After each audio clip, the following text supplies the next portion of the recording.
உங்கள் வாழ்வை வாழ. Cheers, a senior living by Casa Grande. Life begins at 50. ஒரு தளபதி பெயர் மாறன் காரி, இன்னொரு தளபதியினுடைய பெயர் சாத்தன் கணபதி. நீங்கள் தெரிந்து கொள்ள வேண்டும், மதுரையினுடைய அரசன் பராந்தகருக்கு, பாண்டிய மன்னருக்கு 2 தளபதிகள், 3-4 தளபதிகள் இருக்கலாம். ஆனால் 2 தளபதிகள் முக்கியமானவர்கள். ஒருவர் மாறன் காரி, அவன்தான் யானை மலையிலே போய் ஒரு குடைவரை கோவிலை உருவாக்கி பெருமாளுக்கு ஒரு குடைவரை கோவிலை உருவாக்குகிறார். இன்னொரு தளபதி சாத்தன் கணபதி திருப்பரங்குன்றம் மலையில் சிவனுக்கு ஒரு குடைவரை கோவிலை உருவாக்குகிறார். யானை மலையிலே இருக்கிற பெருமாள் கோவிலும் திருப்பரங்குன்றத்தில் இருக்கிற குடைவரை கோவிலும் ஒரே காலத்தில் ஒரே அரசனின் 2 தளபதிகளால் ஒரே காலத்தில் உருவாக்கப்பட்டது. பராந்தக பாண்டியனுடைய தளபதி சாத்தன் கணபதி குடைவரை கோவிலை சிவனுக்கு உருவாக்கியதற்கு பிறகு அடுத்த ஒரு 300-400 ஆண்டுகள் சிவனுடைய பாடல் பெற்ற தலமாகவே தேவாரம் பாடிய மூவரும் திருப்பரங்குன்றத்தை பாடுகிறார்கள். இதுவரை சொன்ன கதையை அப்புறம் நீங்க பாருங்க. முதலில் வேத வழிபாடு நடந்தது, அதற்கு பிறகு பௌத்தர்களின் தலமாக இருந்தது, அதற்கு பிறகு சமணர்களின் தலமாக இருந்தது, அதற்கு பிறகு பாண்டியர்கள் காலத்தில் சைவ தலமாக மாறியது. அப்பொழுதுதான் சாத்தன் கணபதி குடைவரை கோவிலை எழுதிவிட்டு கல்வெட்டை வெடிக்கிறான். இது சிவனுக்கானது என்று அந்த கல்வெட்டு வடிக்கப்படுகிறது. முதலில் சமஸ்கிருதத்தில் அந்த கல்வெட்டு வைக்கப்படுகிறது. அதுவரை திருப்பரங்குன்றம் முருகனோடும் மட்டும் சம்பந்தப்பட்ட இடமாக இருந்தது. 1500 ஆண்டுகளுக்கு பிறகு 8ஆம் நூற்றாண்டில் சமஸ்கிருதத்தோடும் சிவனோடும் சம்பந்தப்பட்ட இடமாக மாறுகிறது. அதற்கு பிறகு அரசர்கள், மதுரையான அரசர்கள் கோவிலினுடைய ஒவ்வொரு கட்டிடமாக, ஒவ்வொரு மண்டபமாக கட்டிக்கொண்டே இருக்கிறார்கள். அதாவது குடைவரை கோவிலை முதலில் உருவாக்குகிறான் சாத்தன் கணபதி 7ஆம் நூற்றாண்டு 8ஆம் நூற்றாண்டில். அதற்கு பிறகு அதற்கு முன்னால் இருக்கிற மண்டபம், அதற்கு முன்னால் இருக்கிற மண்டபம், அதற்கு முன்னால் இருக்கிற மண்டபம் என்று ஒவ்வொரு மன்னர்களும் ஒவ்வொரு மண்டபங்களாக கட்டி வருகிறார்கள். குறிப்பாக உங்களுக்கு தெரியும், கோபுரத்தை வீரப்ப நாயக்கர் கட்டுகிறார். அதற்கு பிறகு கருவறை மண்டபத்தையும் கம்பத்தடி மண்டபத்தையும் மன்னர் திருமலை கட்டுகிறார். நிறைவாக இருக்கிற ஆஸ்தான மண்டபம் என்று சொல்லப்படுகிற முகப்பு மண்டபத்தை ராணி மங்கம்மாள் கட்டுகிறார். அதற்கு முன்னால் இருக்கிற 14ஆம் மண்டபம் கோவில் மயில் மண்டபம் என்று எல்லா மண்டபமும் எந்தெந்த காலத்தில் எந்தெந்த மன்னர்களால் எப்பொழுது கட்டப்படுகிறது என்ற துல்லியமான வரலாறு இருக்கிற திருக்கோவில் இந்தியாவிலேயே திருப்பரங்குன்றம் தான். நான் புராண கதை சொல்லவில்லை, எழுதப்பட்ட வரலாற்று உண்மைகளை இந்த மேடையின் வாயிலாக சங்கிகளிடம் பேசுவது எங்கள் நோக்கம் அல்ல. நாங்கள் மதுரை மக்களிடம் பேசுகிறோம். தமிழ்நாட்டு மக்களின் மனசாட்சியோடு உரையாடுவதுதான் மார்க்சிஸ்டுகள் செய்கிற ஒரே பணி. எங்களுக்கு எந்த அரசியல் நோக்கமும் கிடையாது, குறுகிய அரசியல் நோக்கம் கிடையாது. திருப்பரங்குன்றத்தின் வேட்கோட்டம் ஆரம்பித்த 3000 ஆண்டுக்கு முன்பு இருந்து ஒவ்வொரு கட்டடமாக எப்படி கட்டப்பட்டு வந்தது என்பதற்கு மிக மிக துல்லியமான வரலாற்று ஆதாரம் இருக்கிறது. அதற்கு பிறகு கடைசியாக ராணி மங்கம்மா ஆஸ்தான மண்டபத்தை கட்டுகிறார். திருப்பரங்குன்றம் கோவிலுக்குள்ள நுழைந்தீங்கன்னா முன்னால் இருக்கிற மண்டபம் அதான் ஆஸ்தான மண்டபம். கம்பீரமான மண்டபம், அழகு பொருந்திய மண்டபம். தமிழ்நாட்டின் சிற்ப கலைக்கு உதாரணமான மிக மிக அபூர்வமான சிற்பங்கள் தஞ்சாவூரில் அதிகம் இருக்கிறதா, காஞ்சிபுரத்தில் அதிகம் இருக்கிறதா, மதுரையில் அதிகம் இருக்கிறதா என்று ஒரு பட்டிமன்றம் நடத்தினால் அந்த பட்டிமன்றத்தில் மதுரையில் இருக்கிற சிற்பங்களை பற்றி 24 மணி நேரம் பேசுவதற்கு கூட நாங்கள் தயாராக இருக்கின்றோம். தஞ்சாவூர் சிற்பத்தை குறைத்து மதிப்பிடவில்லை, காஞ்சிபுரம் சிற்பத்தை குறைத்து மதிப்பிடவில்லை. ஆனால் அப்பொழுது கலை பொக்கிஷங்கள் இருக்கிறது. முருகப்பெருமானை தெய்வானைக்கு மனம் முடித்து கொடுக்கிற அந்த முகப்பு சிற்பம் இருக்கிற திருக்கல்யாண சிற்பம் அவ்வளவு நுட்பமானது. அது மதுரை பெண்கள் தெரிந்து கொள்ள வேண்டிய ஒன்று இருக்கிறது. அந்த திருக்கல்யாண சிற்பத்துக்கு நேர் எதிராக ராணி மங்கம்மாளின் சிற்பம் இருக்கிறது. மதுரையை ஆண்ட மக்கள் அரசியல் எந்த கிராமத்துக்கு சாலைக்கு நீங்க போனாலும் இது மங்கம்மா சாலை என்று மதுரையில் ராமநாதபுரத்தின் சிவகங்கையில் அவ்வளவு சாலைகள் இருக்கும், சத்திரங்கள் இருக்கும். பயணிகள் பயணித்தால் தங்குவதற்கு சத்திரமும் குடிப்பதற்கு கிணறும் தானமும் சாப்பாடும் கொடுக்கிற ஏற்பாடு. சத்திரம்னா நம்ம நினைக்கிறோம் எல்லாரும் போய் தங்குறாங்க, எல்லாரும் பயணிகள் தங்கலாம். ஆனால் வழியற்றவர்களுக்கும் பக்கற்றவர்களுக்கும் வயோதிகளுக்கும் உணவு கொடுக்கிற இடம் சத்திரம். அதுதான் அறம். குழந்தைகளுக்கும் பெண்களுக்கும் உணவு கொடுக்கிற இடம்.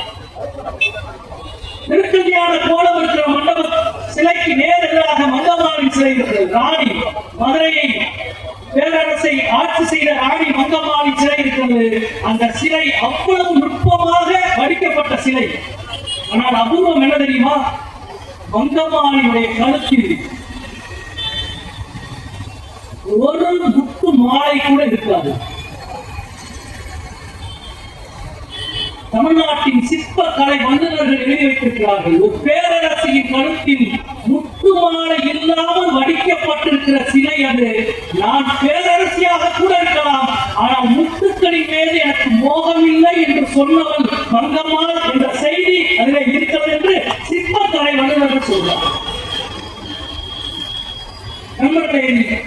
அதற்கு பிறகு பிரிட்டிஷ் ஆட்சி வருகிறது. நாயக்கர் காலங்களில் சுல்தான்கள் வீழ்த்தப்படுகிறார்கள். சுல்தான்களுக்கு பிறகு நாயக்கர் ஆட்சி வருகிறது. நாயக்கர் ஆட்சிக்கு பிறகு பிரிட்டிஷ் ஆட்சி வருகிறது. கிழக்கிந்திய கம்பெனி ஆளுகிறார்கள். கிழக்கிந்திய கம்பெனி அதுவரை அரசர்களின் கட்டுப்பாட்டில் இருந்த கோவில் கிழக்கிந்திய கம்பெனி வந்த பிறகு இந்த கோவிலை நிர்வகிப்பது யார் என்ற கேள்வி வந்து சிறிது காலம் ராமநாதபுரம் ஜமீன் இந்த கோவிலின் நிர்வாக பொறுப்பை எடுத்துக் கொண்டிருக்கிறது 1800களில்.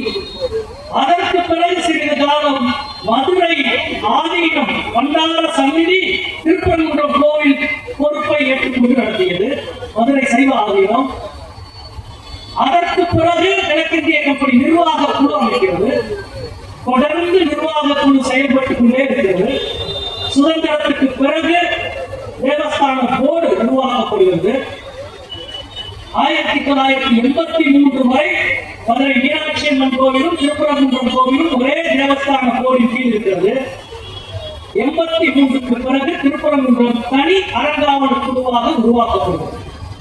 நண்பர்களே, 3000 ஆண்டுக்கு முன்பு கட்டிடமே உருவாகாமல் ஒரு வேர் மட்டும் வைத்து வழிபாடு நடத்திய காலத்திலிருந்து 3000 ஆண்டாக எந்த இடைவெளியும் இல்லாமல் வரலாற்று குறிப்புகளை தன் மார்பு முழுவதும் நெஞ்சு முழுவதும் உடல் முழுவதும் தாங்கி நிற்கும் திருக்கோவில் திருப்பரங்குன்றம் என்பதை அடுத்த நிறுத்தமாக நான் இங்கே பதிவு செய்கிறேன். இவ்வளவு மண்டபங்கள், இவ்வளவு தூண்கள், ஒவ்வொரு தூணுக்கும் ஒரு வரலாறு இருக்கிற பொழுது, இவ்வளவு வரலாறு இருக்கிற பொழுதே ஒரு கதையை கட்டிட்டு ஒரு ஆள் வர்றாங்க. 41 கல்வெட்டு இருக்கிறது திருப்பரங்குன்றத்தில். எனக்கு தெரிந்து எந்த கோவில் தலங்களிலும் 41 கல்வெட்டுகள் கிடையாது. 41 கல்வெட்டு 3000 ஆண்டுகளாக எழுதப்பட்ட கல்வெட்டுகள் 41 கல்வெட்டுகள் இருக்கு. நீங்க என்ன வேணாலும் எந்த கோவில் எந்த மண்டபம் எதுக்கும் தெளிவான வரலாற்று குறிப்பு ஆவணம் இருக்கு. நீங்க எந்த கேள்வி கேட்டாலும் அதற்கு பதில் இருக்கு. இது வரலாறு சார்ந்த விஷயம். இன்னொரு பக்கம் மரபு பழக்க வழக்கம் சார்ந்த விஷயம்.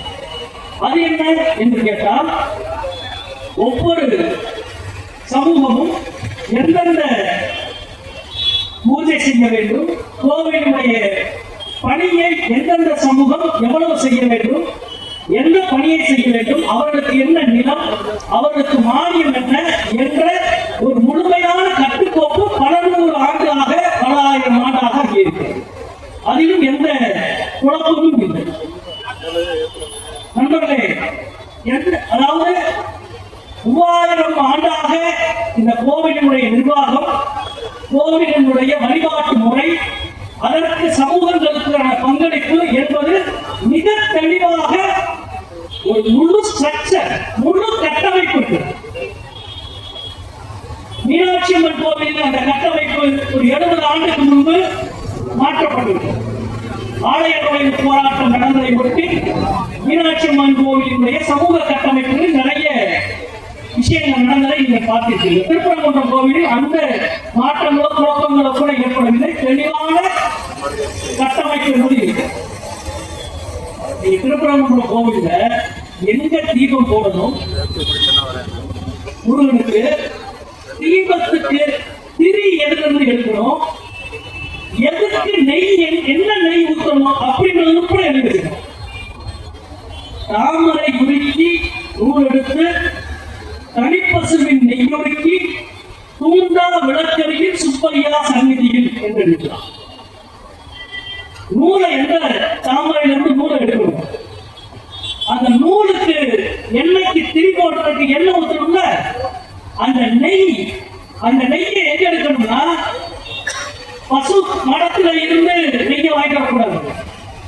பல மாற்று பாலிலிருந்து உருவாக்கிய நெய்யை பயன்படுத்தக்கூடாது.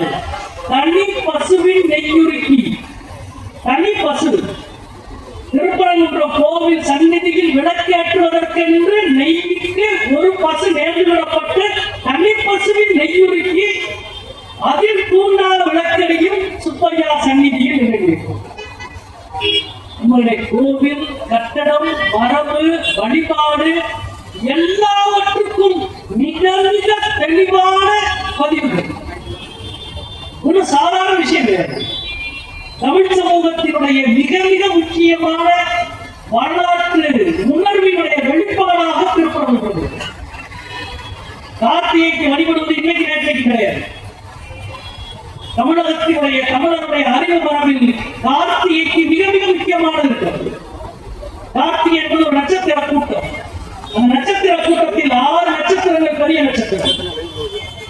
அந்த 6 நட்சத்திர கூட்டத்தோடு நிலவு இருக்கிற காலம் கார்காலம், மழைக்காலம். அந்த 6 நட்சத்திர கூட்டத்தோடு சூரியன் இருக்கிற காலம் கோடை காலம், வெயில் காலம். மழைக்காலம் வெயில் காலம் என்பதை சூரியனையும் நிலவையும் வைத்து நாம் கணித்ததாக பலர் நினைக்கிறார்கள். சூரியனையும் நிலவையும் வைத்து கணிக்கப்பட்டதல்ல. கார்த்திகை நட்சத்திர கூட்டத்தோடு நிலவு நேரடியாக இருந்தால் அது கார்காலம், கார்த்திகை நட்சத்திர கூட்டத்தோடு சூரியன் நேரடியாக இருந்தால் அது கோடை காலம். மலையில் இருந்த மக்கள் வானியல் அறிவை அவ்வளவு நுட்பமாக புரிந்து உருவாக்கினார்கள். எனவே தான் மலை மகன் முருகனை கார்த்திகை நட்சத்திரத்தோடு ஒப்பிடுகிற, புரிந்து கொள்ளுகிற, வழிபடுகிற மரபு இங்கே உருவானது. நம்முடைய மாதங்கள், மாதத்தின் துவக்கம் கொண்டாந்து ஆரம்பிக்கிறோம். அது பிரிட்டிஷ் காலண்டர். தமிழ் மாதங்களினுடைய துவக்கம் பௌர்ணமியிலிருந்து துவங்கியது. உங்களுக்கு தெரியும், மார்கழி திங்கள் மதி நிறைந்த நன்னாளால் என்ற பாடம் உங்களுக்கு தெரியும். மார்கழி திங்கள் என்றால் மார்கழி மாதம். மதி நிறைந்த பௌர்ணமி. பௌர்ணமி அன்னைக்குதான் ஒரு மாதம் ஆரம்பிக்கும். முழு நிலவு நாளன்று தான் தமிழ் மாதம் துவங்கும்.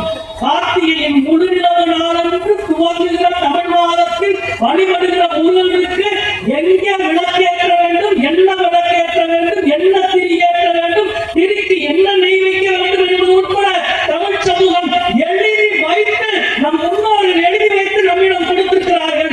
அதுதான் நமக்கு மிகப்பெரிய கொடை, மிகப்பெரிய கொடை.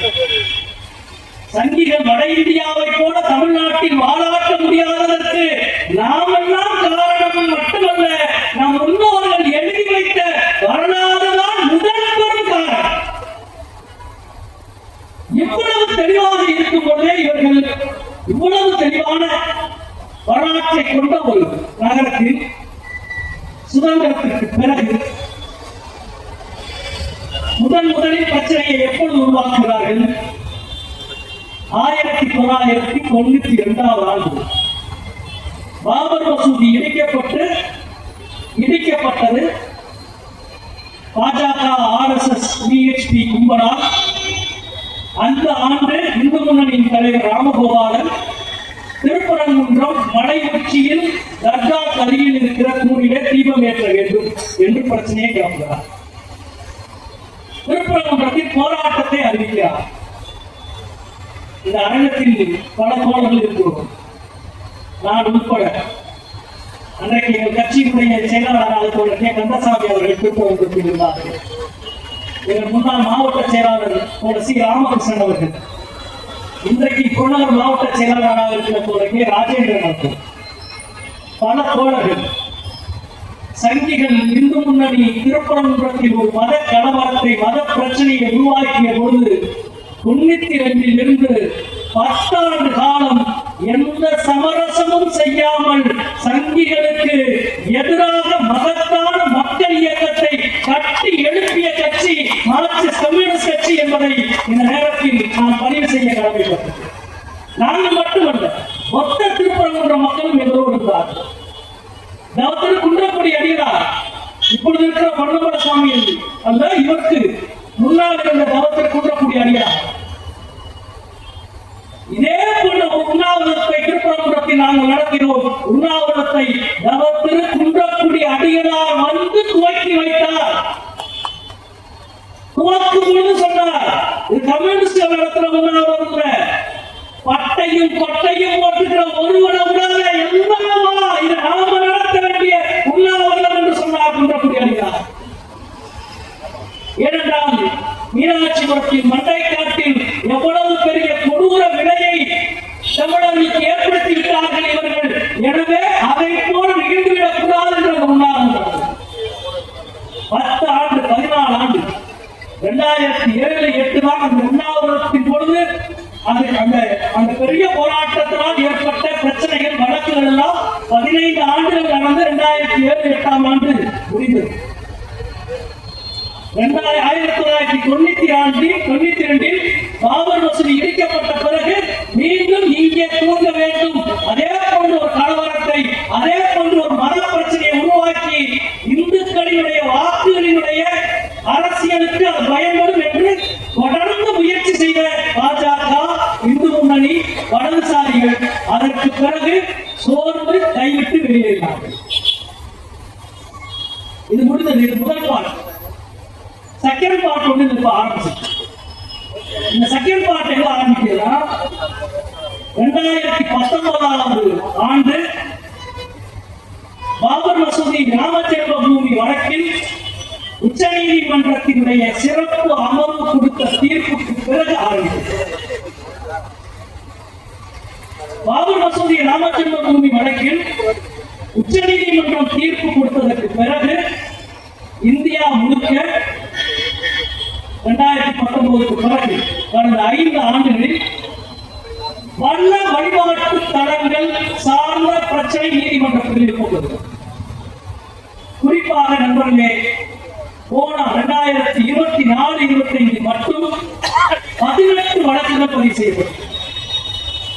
இந்த 5 ஆண்டுகளில் 30 வழக்குகள் இந்தியாவின் பல மாநிலங்களில் பதிவு செய்யப்பட்டது.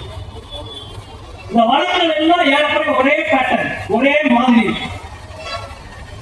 நான் சொல்லுவேன், எல்லா பத்திரிகையிலும் எழுதிய விஷயங்கள் தான். உத்தரப்பிரதேசத்தில் சம்பந்த ஒரு இடம், ஏஎஸ்ஐ இந்திய தொல்லியல் துறை கட்டுப்பாட்டில் இருக்கு. திடீரென்று ஒருவர் கிளம்பி போனார். அந்த மசூதி, சம்பல்ல இருக்கிற மசூதி இந்திய தொல்லியல் துறை கட்டுப்பாட்டில் இருக்கிற மசூதி. அந்த மசூதி கீழே ஹரிஹரர் கோவில் இருக்கு, அந்த கோவிலை எடுத்துட்டு தான் மசூதி காட்டப்பட்டது என்று வழக்கு கொடுக்கிறார். ஒரே நீதிமன்றம் தீர்ப்பு கொடுக்குது, உத்தரவுப்படுது. அப்படின்னா அந்த மசூதி வளாகத்தை ஆய்வு செய்து, தோண்டி ஆய்வு செய்து அறிக்கை கொடுக்க போகும். அங்கே போய் தோன்றுகிறார்கள், பிரச்சனை உருவாகிறது, மதக்கலவரம் உருவாகிறது, மோதல் உருவாகிறது, 5 பேர் கொல்லப்படுகிறார்கள். பெரும் பதட்டம், இன்றைக்கு வரை பதட்டம் இருக்கிறது. இன்னும் பல மாதங்கள் பதட்டத்தை சங்கிகள் அங்கே தக்க வைப்பார்கள். அதே போல பதான்பூரி, அதே போல வாரணாசி, லக்னோவில் கீழே வாடி மசூதி, மத்திய பிரதேசத்தில் டெல்லிக்கு பக்கத்திலே, புதுப்பினாருக்கு பக்கத்திலே என்று கடந்த ஆண்டு மட்டும் 18 வழக்குகள். ஒரே மாதிரி ஒரு வழிபாட்டு தலம் இருக்கும், அது சார்ந்து ஒரு கதை, இது எங்கள் நம்பிக்கை என்ற அடிப்படையில் ஒரு வழக்கு கொடுக்கப்பட்டு அந்த நம்பிக்கைக்கான சட்ட வடிவத்தை நீதிமன்றத்தின் மூலம் பெற்றுவிட்டு, சட்ட வடிவத்தை நாங்கள் பெற்றுவிட்டோம், எனவே அமல்படுத்துவோம் மட்டும் களத்திலே வந்து கலவரத்தை உருவாக்கும். இது ஒரே மெத்தட், ஒரே மாடல், ஒரே மாதிரி. இது 2019 பிறகு இந்த இடம் தான் மிக முக்கியமான இடம். நண்பர்களே, சமீபத்தில் இந்த வழக்கு சார்ந்த விஷயங்களை பற்றி திருப்பரங்குன்றம் வழக்கு, தனி நீதிபதியுடைய தீர்ப்பு, அதற்கு பிறகு 2 நீதிபதிகளுடைய விசாரணை, நேற்றையெல்லாம் நான் விரிவாக பேச போகிறேன். அது எல்லாம் நீங்கள் தெரிந்த விஷயங்கள் தான். ஆனால் இந்த தனி நீதிபதி கடந்த அமர்வில் ஒரு கேள்வி கேட்டார். நான் போட்ட உத்தரவை மதுரை மாவட்ட ஆட்சியர், திண்டுக்கல் மாவட்ட ஆட்சியர், கன்னியாகுமரி மாவட்ட ஆட்சியர் 3 பேரும் நிறைவேற்றவில்லை. இவங்க 3 பேரும் சொன்ன காரணம் அல்லது இதை அணுகிய விதம் ஒரே பேட்டர்னா இருக்கு, ஒரே மாடலா இருக்கு. அது எப்படி என்ற கேள்வி இருக்கிறதாக ஊடகத்தில் செய்வது. அது உண்மையா இல்லையா என்பதை அரசு பதில் சொல்லுது. ஆனா நமக்கு இருக்கிற சந்தேகம், இந்த ஒரே பேட்டர்ன் இருக்குல்ல, இந்த பேட்டர்ன் இந்தியா முழுக்க சில வழக்குகளில் ஒரே பேட்டர்ன் இருக்கு. அது எப்படி?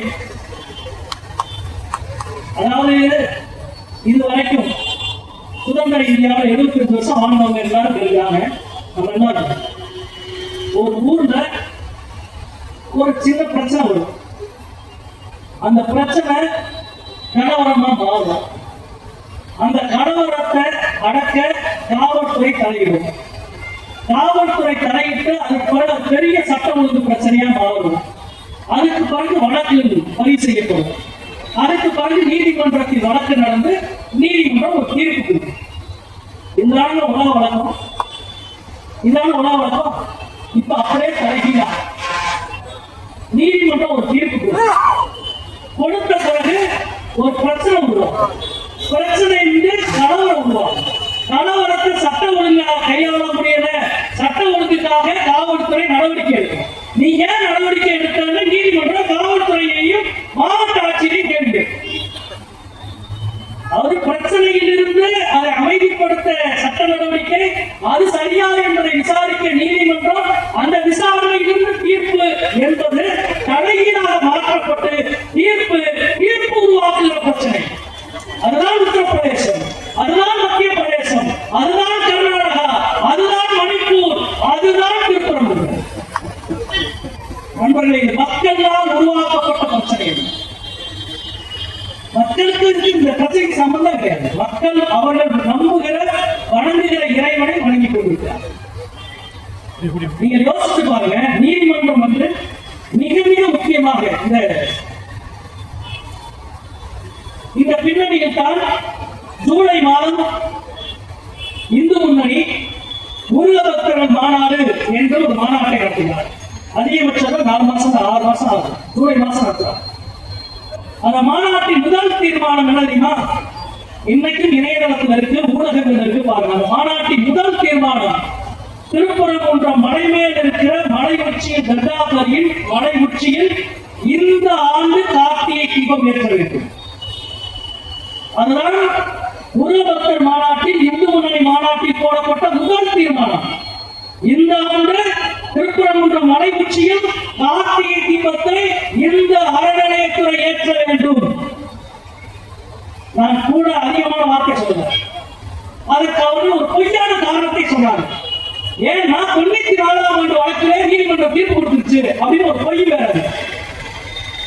இது முதல் தீர்மானம். 3வது தீர்மானம், முதல் தீர்மானம் மலை உச்சியில கார்த்திகை தீபம் ஏற்றவும். 3வது தீர்மானம், மலை உச்சியில் இருப்பது சிக்கந்தர் தர்கா அல்ல, சிக்கந்தர் தர்கா கோரிப்பாளையத்தில் இருப்பது, மலை உச்சியில் இருப்பது கட்டிடம். இது 3வது தீர்மானம். இந்த தீர்மானத்தை ஜூலையில் இயற்றினார்.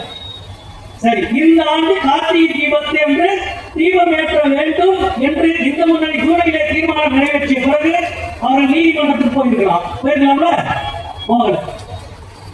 3 மாதம் காத்திருந்தார்கள். ஏன் காத்திருந்தார்கள், யாருக்காக காத்திருந்தார்கள் என்பதுதான் அரசியலுக்கு. சரியாக 1 மாதத்துக்கு முன்பு நவம்பர் 13ஆம் தேதி வழக்கு பதிவு செய்யப்படுகிறது. 20 நாளில் விசாரிக்கப்படுகிறது. டிசம்பர் 1ஆம் தேதி தீர்ப்பு சொல்லப்படுகிறது. ஒரு தனி நீதிபதி ஏற்கனவே 2 நீதிபதிகள் கொடுத்த தீர்ப்புக்கு மாறாக முரணாக ஒரு தீர்ப்பை வழங்குகிறார். மலை உச்சியில் இருக்கிற தீபத்தூரில் தீபம் ஏற்றுகிறார். சரி, ஒரு நமக்கு வருகிற கேள்வி, முக்கியமான கேள்வி, அந்த தீர்ப்பில் தனி நீதிபதி ஜி.ஆர். சுவாமிநாதன் மரியாதைக்குரிய தனி நீதிபதி அவர்கள் வழங்கிய தீர்ப்பில் 39 இடத்தில் தீபத்தூர் என்று குறிப்பிடுகிறார். எத்தனை இடத்துல? 39 இடத்தில் குறிப்பிடுகிறார். மலைக்கு உச்சியில் இருக்கிற தூணை தீபத்தூர் தீபத்தூர் என்று 39 முறை குறிப்பிடுகிறார். நான் முதல்ல சொன்னேன், 3000 வருஷ வரலாறு இருக்கு. எந்த கோவில், எந்த கட்டடம், எந்த தூண் எப்பொழுது கட்டியது என்பதற்கு மிக தெளிவான வரலாறு இருக்கிறது. தீபத்தூண் எது அப்படின்னு ஒரு தூண் இருக்கு. அந்த தூண்ல கல்வெட்டு இருக்கு. ஆண்டவனின் தலைக்கு உச்சியில் நடப்பட்டிருக்கிற தூண் தீபத்தூண் கல்வெட்டிலே இருக்கு. ஆண்டவனின் தலைக்கு உச்சியில் திருப்பரங்குன்றம் கோவில் மூலஸ்தலத்துக்கு நேர் மேலே, தலைக்கு மேலே இருக்கிற கல்விலே அதுல நீ புண்ணியவான்கள் தீபம் ஏற்ற வேண்டும், இது தீபத்தூண் என்று கல்வெட்டு அடித்து வைத்திருக்கிறார். இவர்கள் இப்படி கல்வெட்டு அடித்து வைத்திருக்கிறதை ரொம்ப முக்கியமான விஷயமே தான், தமிழ்நாட்டினுடைய தொல்லியல் துறை முழுக்க ஆய்வு செய்து 1981ஆம் ஆண்டு ஒரு புத்தகமே போட்டாங்க. இந்த இடத்துல தீபத்தூண் இருக்கு, வரைபடத்தோட போட்டுருக்காங்க. குறிப்பெழுதி மலையில எந்த இடத்துல தீபத்தூண் இருக்கு என்று எழுதப்பட்டு வெளியிடப்பட்ட புத்தகம் இருக்கு. இப்ப 20 வருஷத்துக்கு முன்னாடி தமிழ்நாடு அரசினுடைய தொல்லியல் துறை வெளியிட்ட போஸ் அவர்கள் எழுதிய புத்தகம். நம்மளே ரொம்ப தமிழ்நாட்டுக்கு வரலாற்றின் மிக முக்கியமான ஒரு பகுதி என்னன்னா, இவ்வளவு வரலாறு இருக்கிற நிலமாக தமிழ்நாடு இருப்பதால் இவ்வளவு கோவில் இருக்கிற நிலமாகவும் தமிழ்நாடு இருக்கிறது. இன்றைக்கு இந்தியாவிலே மிக அதிக கோயில்கள் இருக்கிற நிலம் தமிழ்நாடு. இந்து அறநிலையத்துறையில் மட்டும் 40,000க்கும் மேற்பட்ட கோவில் இருக்கிறது. மற்ற கோவில் எல்லாம் சேர்த்தால் ஏற்கனவே 1 லட்சம் கோவில் இருக்கு. 1 லட்சம் கோவில்கள் இருக்கிற இடத்தில் இந்துத்துவ சக்திகளால் பாராட்ட முடியவில்லையே என்பதுதான் அவர்களது கவலை. நாங்கள் நாடாளுமன்றத்திலே சொல்லுவோம், ஆன்மீகம் எது, உங்களின் மதவெறி எது என்பதை பிரித்தறிகிற ஆட்கள் தமிழ்நாட்டின் கடவுள் நம்பிக்கையாளர்கள் அத்தனை பேருக்கும் இருப்பதால் உங்களால் இங்கே பாராட்ட முடியவில்லை. அதனால்தான் இந்தியாவில் ஒரு மாநிலத்தில் தொல்லியல் துறை உருவாக்கப்பட்டதென்றால் முதலில் உருவாக்கப்பட்ட மாநிலம் தமிழ்நாடு என்பது நம் அனைவரின் பெருமை.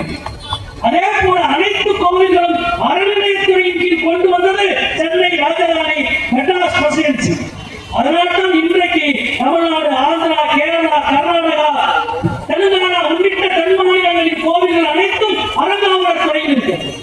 தமிழ்நாட்டின் வரலாற்றை காப்பாற்றியதில் தொல்லியல் துறையும், தமிழ்நாட்டின் ஆன்மீக தொல்லையை காப்பாற்றியதில் அறநிலையத்துறைக்கும் மிக மிக முக்கியமான பங்கு இருக்கிறது. எனவேதான் இது இரண்டையும் பாஜக, இந்து முன்னணி எந்நேரம் எதிர்த்துக் கொண்டிருக்கிறது, தாக்கிக் கொண்டிருக்கிறது. நண்பர்களே, இது மிக முக்கியமான சுவாரஸ்யமான இன்னொரு மிக முக்கியமான விஷயம் இந்த இடத்தில் என்னவென்றால், இந்த கோவில், இந்த திருப்பரங்குன்றம் என்ற இந்த புத்தகத்தை 1981ஆம் ஆண்டு இந்து அறநிலையத்துறை வெளியிட்டது. மன்னிக்கிறது, இந்திய தொல்லியல் தமிழ்நாடு தொல்லியல் துறை வெளியிட்டது.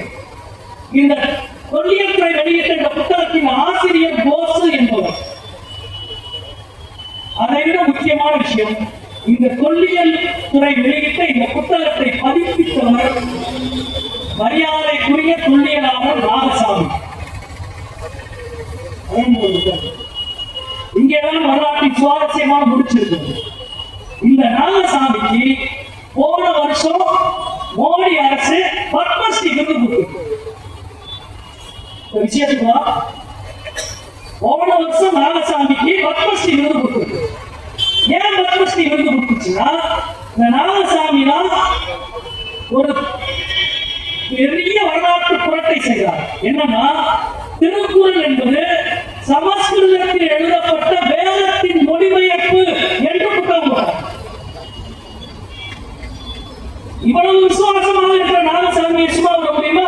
எனவே பிடி ஒரு பத்மஸ்ரீ என்று ஒன்றிய அரசு ஒரு பத்மஸ்ரீ அவர்கள் 2 ஆண்டுக்கு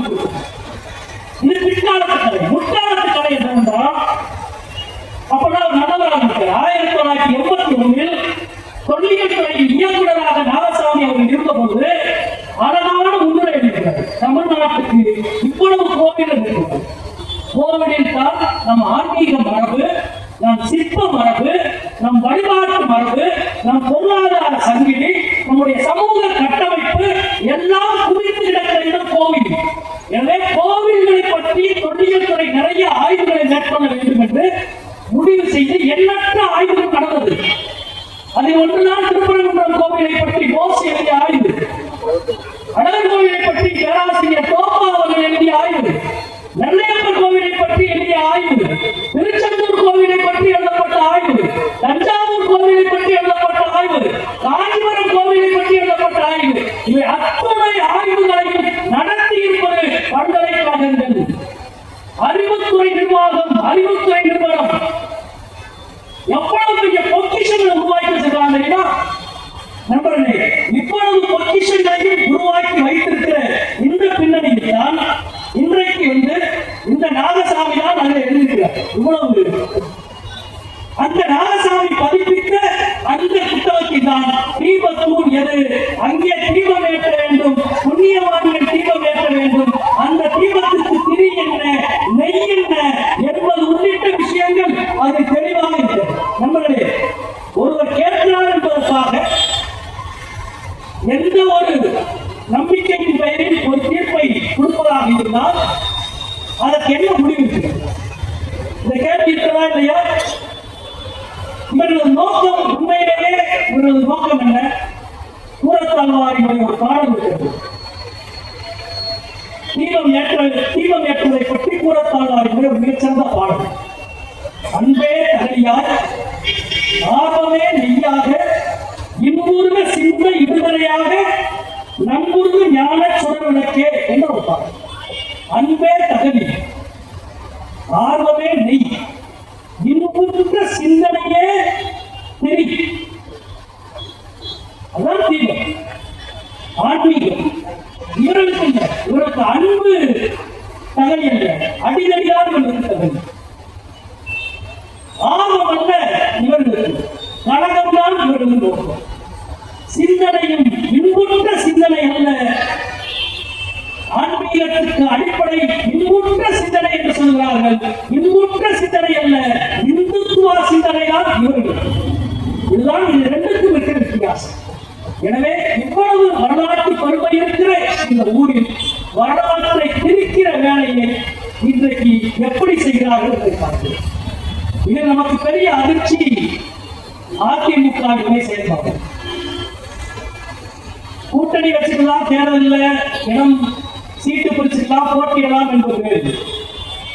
ஆனால் பாஜகவினுடைய இந்துத்துவ குரலிலேயே பேச கூடுகிற கட்சியாக இன்றைக்கு அதிமுக மாறி இருப்பதை வேதனையோடு பார்க்கிறோம். மிகப்பெரிய வேதனையாக இருக்கும். பேரறிஞர் அண்ணா அவர்களின் பெயரை தன் கட்சியின் பெயராக வைத்திருக்கிற ஒரு கட்சி எவ்வளவு மோசமான முடிவெடுக்கிறது என்பதை பார்க்கிறோம். வரலாற்றில் என்ன விசிட்டம்னா, திருப்பரங்குன்றம் கோவிலை பற்றிய முதல் புத்தகத்தை வெளியிட்ட அரசு மரியாதைக்குரிய எம்ஜிஆர் அவர்களின் அரசு.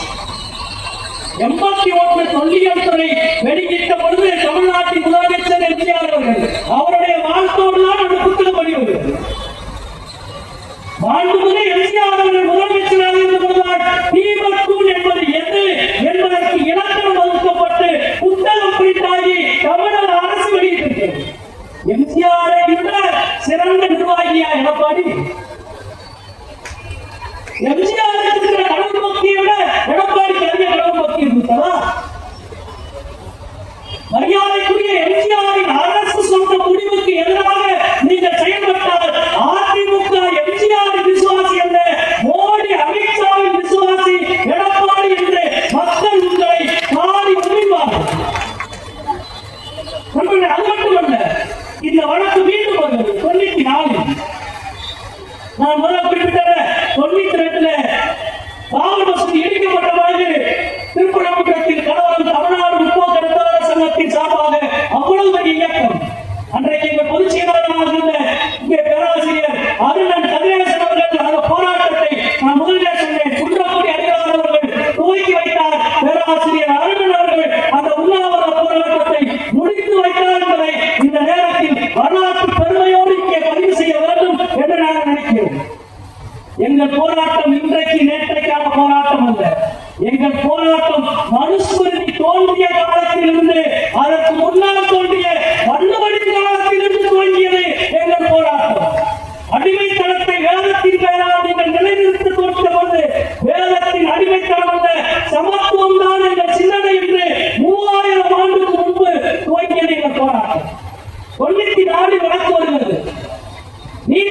நேரத்தில் திருப்பரங்குன்றம் கோவிலின் 4 ஸ்தானிய பட்டமும் நீதிமன்றத்தில் எழுத்துப்பூர்வமாக தாக்கல் செய்கிறார்கள். காலகாலமாக கார்த்திகை தீபம் என்பது உச்சி பிள்ளையார் கோவில் இருக்கிற இந்த இடத்தில் தான் தீபம் ஏற்றுகிற வழக்கம் என்று 4 ஸ்தானிகளும் வாக்குமூலம் கொடுத்திருக்கிறார்கள். தீர்ப்பிலே நண்பர்களே, 94 யார் ஆட்சி நடத்தியது? தமிழ்நாட்டின் முதலமைச்சர் யார்? மரியாதைக்குரிய அம்மையார் ஜெயலலிதா அவர்கள். மரியாதைக்குரிய அம்மையார் ஜெயலலிதா முதலமைச்சராக இருந்த பொழுது அவர் கட்டுப்பாட்டில் இருந்த இந்து அறநிலைத்துறையில் கோவில் நிர்வாகம் உச்சி பிள்ளையார் கோவிலில் இருக்கிற தீபத்தூரில் தான் தீபம் ஏற்றுவோம் என்று நீதிமன்றத்தில் வாக்குமூலம் கொடுத்ததால் அதுவே இடமென நீதிமன்றம் தீர்ப்பு கொடுத்தது. மரியாதைக்குரிய எடப்பாடி அவர்களே, எம்ஜிஆரை தான் நீங்கள் மறந்தீர்கள், ஜெயலலிதா அவர்களையும் மறந்து விட்டீர்களே, இது உங்களுக்கே நியாயமா? அதிமுக தொண்டர் உங்களை பார்த்து கேள்வியே கேட்க மாட்டாரா? மதுரை மக்கள் உங்களை பார்த்து கேள்வியே கேட்க மாட்டாங்களா? நண்பர்களே, 4 ஸ்தானிகர்கள் கொடுத்த வாக்குமூலம் மட்டுமல்ல, அதைவிட மிக முக்கியமான ஒன்றை நான் சொல்கிறேன். அன்றைக்கு திருப்பரங்குன்றம் கோவிலுடைய அறங்காவலர் குழுவினுடைய தலைவராக இருந்தவர் மதுரையில் ஓட்டுதலுக்குரிய பெரிய மனிதர் கருமுத்து திரு கண்ணன் அவர்கள். கருமுத்து கண்ணன் அவர்கள் அறங்காவலர் குழு தலைவர் என்ற முறையில் நீதிமன்றத்தில் வாக்குமூலம் கொடுத்திருக்கிறார். காலகாலமாக எங்கள் முன்னோர்கள் உச்சி பிள்ளையார் கோவிலில் தான் கார்த்திகை தீபம் ஏற்றினார்கள் என்று கருமுத்து கண்ணன் அவர்கள் கொடுத்திருக்கிற வாக்குமூலம் நீதிமன்ற தீர்ப்பு இருக்கிறது. கருமுத்து கண்ணனை விட ஆன்மீகத்தில் சிறந்தவரா ராமகோபாலன் அல்லது ராம ரவிக்குமார்? கருமுத்து கண்ணன் அவர்களை விட சிறந்த ஆன்மீகவாதியா பாஜக நயினார் நாகேந்திரனும் பாஜகவினுடைய அண்ணாமலையும்? மதுரையில் தென் மாவட்டங்களில் 340 கோவிலுக்கு தன் சொந்த காசு செலவழித்து குடமுழுக்கு நடத்தியவர் கருமுத்து கண்ணன் அவர்கள் என்பதை இந்த நேரத்தில் நான் அடிக்கோடிட்டு காட்டுகிறேன். மதுரை மீனாட்சி அம்மன் கோவிலில் 16 ஆண்டு காலம் அறங்காவலர் குழுவின் தலைவராக இருந்தார். மீனாட்சி அம்மன் கோவிலின் பொட்டாமரை குளத்தில் 15 ஆண்டுக்கு முன்பு பெரிதாக தண்ணீர் நிற்பதில்லை. வருடத்துக்கு 4 மாசம் காஞ்சிருக்கிறது. பொட்டாமரை குளத்தில் தண்ணீர் நிற்பதற்கு என்ன செய்ய வேண்டும் என்று முழுமையான ஆய்வு நடத்தி 3 அடி 4 அடி அங்கே இருந்த மண்ணை எல்லாம் அகற்றி தண்ணீர் எளிதில் இறங்கி வற்றிவிடாத களிமண் சோழிவான் கண்வாயிலிருந்து கொண்டு வந்து ஐஐடிக்கு மற்றும் திருப்பரங்குன்றம் பொறியியல் கல்லூரியுடைய பொறியியல் பேராசிரியர் உதவியோடு பொட்டாமரை குளத்துக்கு அடித்தளம் அமைத்து பொட்டாமரை குளத்தின் நீர் வற்றாமல் இருக்க வகை செய்தவர் கருமுத்து கண்ணன் அவர்கள். அவர் இறந்த பொழுது நான் எழுதிய அஞ்சலி கட்டுரைக்கு தலைப்பு பொட்டாமரை குளத்தின் அடிநிலம் என்றுதான் இருந்தது. அவர் ஆன்மீகவாதி, அவரை விட சிறந்த ஆன்மீகவாதி மரியாதைக்குரிய கருமுத்து கண்ணன் அவர்கள் அறங்காவலர் குழு தலைவராக இருந்தபோது கொடுத்த வாக்குமூலம் 2 நாட்களுக்கு முன்பு இந்து நாடுகளில் 94வது ஆண்டு வந்த நீதிமன்ற தீர்ப்பை மேற்கோள் காட்டி சொல்கிறார். எவ்வளவு சிறந்த நிர்வாகத்தை நடத்தினார் மீனாட்சி அம்மன் கோவில். 15 வருஷம் மீனாட்சி அம்மன் கோவில்ல ஒரு சின்ன பிரச்சனை உருவாகிக்குமா நிர்வாக ரீதியாக? அது மட்டுமல்ல, இந்தியாவிலேயே மிக தூய்மையான வழிபாட்டு தலம் அன்னை மீனாட்சி அம்மன் கோவில் என்ற விருதை பெற்றவர் கருமுத்து கண்ணன் அவர்கள். மதுரையின் பெருமை, மதுரையின் சிறப்பு. பிரசாதத்துக்கு கூட என்னைக்கு ரேட் ஏற்றவே அவர் இல்ல உடனே ஏற்றாங்க. போன மாசம் 10 ரூபாய் விட்டு 15 ரூபாய் ஆயிடுச்சு. கேட்க வேண்டிய மக்கள் பிரச்சனையை விடாமல் கேட்பது மார்க்சிஸ்டுகள் மட்டும்தான். அது மக்களின் சாப்பாட்டிலிருந்து பக்தர்களுக்கு கொடுக்கிற நட்டு வரைக்கும் விலையை ஏற்றாதே என்று சொல்லுகிற திறனும் தைரியமும் அரசியல் உறுதியும் எங்களுக்கு தான். அதிமுக இன்றைக்கு முழுமையாக சண்டராயிருக்கு. எங்களுக்கு தெரியும், கோடி கோடியாக 100, 1000 கோடியாக லஞ்சங்களால் குவிக்கிற ஒருவர்களால் ஒருபோதும் சங்கிகளுக்கு எதிராக அரசியல் திறனோடு பணியாற்றவே முடியாது. அதான் சந்திரபாபு நாயுடு, அதான் ஜெகன்மோகன் ரெட்டி, அதுதான் இந்தியாவின் மாநில கட்சிகள் எல்லாம். ஒருபோதும் பாஜகவின் இந்துத்துவ அரசியலுக்கு மக்களை விலை கொடுக்க விடமாட்டோம் என்ற உறுதி கம்யூனிஸ்டுகளுக்கு எப்படி இருக்கிறது என்றால் இந்த அரசியல் நேர்மையிலிருந்து இந்த நிலைமை. அதே போல இறுதியாக இந்துத்துவா கும்பலுக்கு நாங்கள் சொல்லிக் கொள்வோம், நீங்கள் நினைக்கிற மதுரை, நீங்கள் நினைக்கிற நிலம் தமிழ்நாடு, நீங்கள் நினைக்கிற நிலம் மதுரை அல்ல. வட இந்தியாவின் மரபு எப்படியோ எங்களுக்கு தெரியாது, தமிழ்நாட்டின் மரபு தனி. எங்க கேரக்டரே நீங்க புரிஞ்சுக்கல. இந்த வசனம் மதுரையின் ஒவ்வொரு மைந்தனுக்கும் பொருந்தும், தமிழ்நாட்டின் ஒவ்வொரு மைந்தனுக்கும் பொருந்தும். அவ்வளவு கத்தி கூப்பாடு போட்டு RSS இந்து முன்னணி திருப்பரங்குன்றத்தின் சந்தனக்கூடு தேர் போகிறது. இந்து பக்தர்களும் இஸ்லாமியர்களும் வரிசையாக நின்று சந்தனக்கூடு தேரை இழுத்து கொண்டு போய் வணங்குகிறார்கள். அதுதான் திருப்பரங்குன்றம். சித்திரை திருவிழாவுக்கு கோரிப்பாளையத்தில் நின்று இஸ்லாமிய மக்கள் அணியாக வந்து ஒரு பக்கம் ஹாஸ்பிட்டலை கொடுக்கிறார்கள், இன்னொரு பக்கம் சிலந்தண்டா கொடுக்கிறார்கள். அதுதான் மதுரை. பங்குனி நீதிக்கு, பங்குனி உத்திரத்திற்கு திருப்பரங்குன்றத்தினுடைய பால்குடம் உங்களுக்கு தெரியும். மதுரையில இருந்து அவ்வளவு பால்குடம். இந்த வருடமும் நீங்க போடுங்கள், மதுரையிலிருந்து வருகிற பால்குடத்திற்கு ஈழமாசி வீதியில் இச்சாபாய் சந்தன கடையில் வாசலில் நின்று பால்குடம் தூக்கி கொண்டு போக கால்களிலெல்லாம் சந்தனம் தடவுகிற மைந்தர்கள் மதுரையின் மைந்தர்கள் என்பதை நான் இங்கே அடிக்கோடிட்டு காட்ட வேண்டும். அது மட்டுமல்ல, சேக்கிப்பட்டி இந்த மாதம் முழுக்க ஜல்லிக்கட்டு நடக்க போகிறது. சேக்கிப்பட்டி ஜல்லிக்கட்டுக்கு போங்கள். சேக்கிப்பட்டி கருப்பணசாமி ஜல்லிக்கட்டின் முதல் மாடு தர்காவால் வளர்க்கப்படுகிற தர்கா மாடுதான் சாமி மாடாக அமைத்துவிட்டு ஜல்லிக்கட்டை துவக்குகிற மரபு மதுரையின் மரபு, தமிழ்நாட்டின் மரபு. இந்த மரபை அவ்வளவு எளிதில் நிறுத்தி விடுவோம் என்று நீங்கள் நினைக்கிறீர்கள்.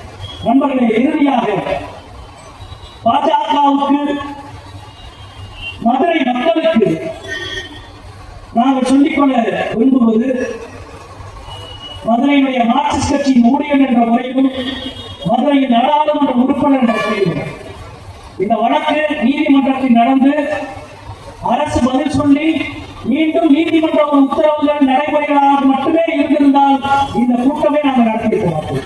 கருத்தியல் தரப்பில் மட்டும் அதை சந்தித்தோம். ஆனால் நீதிமன்றத்தை ஒரு வாய்ப்பாக பயன்படுத்தி தொடர்ந்து மக்களிடம் பிரச்சாரம், போராட்டம், தினசரி பாஜகவின் தலைவர்கள் யாராவது ஒருவர் வந்து இந்த பிரச்சனையை பேசுவது, சமூக வலைதளங்களில் கட்டற்ற வெறுப்பு. எவ்வளவு என்றால் 40 வீடியோ விட்டாங்க. நீங்கள் சமய நல்லிணக்கத்தை பேசினால் அடுத்த நிமிடம் சமூக ஊடகங்களால் நீங்கள் தாக்கப்படுவீர்கள். வெறுப்பு வெறுப்பு வெறுப்பு, இதுதான் பாஜகவின் ஒற்றை புள்ளி. அதற்கு ஒரே முக்கியமான உதாரணத்தை சொல்கிறேன்.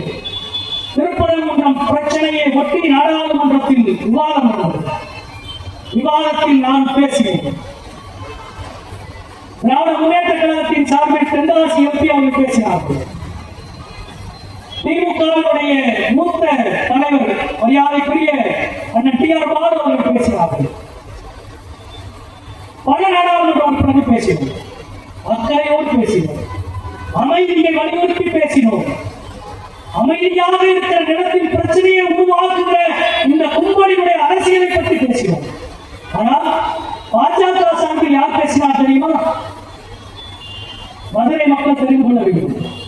திருப்பரங்குன்றம் பிரச்சனை ஒரு ஆன்மீக பிரச்சனையாக இருந்திருந்தால் பாஜகவில் இருந்து ஒரு ஆன்மீகம் சார்ந்த ஒருவர் பேசியிருப்பார். யார் இருக்காங்க? பாஜகவின் சார்பில் திருப்பரங்குன்றம் பிரச்சனையை நாடாளுமன்றத்தில் பேசியவர் 2 பேர். ஒருவர் அனுராக் தாக்கூர், இந்தியாவில் வெறுப்பு பேச்சுக்கு புகழ்பெற்ற நாடாளுமன்ற அவர்தான் டெல்லி சட்டமன்ற தேர்தலுக்கு முன்பு, எப்படி இப்பொழுது தமிழ்நாடு சட்டமன்ற தேர்தலுக்கு 3 மாதத்துக்கு முன்பு இந்த பிரச்சனை பேசப்படுகிறதோ, இதே போல டெல்லி சட்டமன்ற தேர்தலுக்கு 3 மாதத்துக்கு முன்பு பிரச்சார கூட்டத்தில் அனுராக் தாக்கூர் பேசினார். எங்களின் எதிரிகளான சிறுபான்மையினரை சுட்டு தள்ளுவேன் என்று பேசினார். கோலி மாறோ என்று பேசினார். அந்த அனுராக் தாக்கூர் தேர்தல் ஆணையம் இப்பொழுது எப்படி செயல்பட்டுக் கொண்டிருக்கிறது என்று எங்களுக்கு தெரியும். அந்த தேர்தல் ஆணையமே தேர்தலில் இனிமேல் டெல்லி சட்டமன்ற தேர்தல் இனிமேல் அனுராக் தாக்கூர் பேசக்கூடாது என்று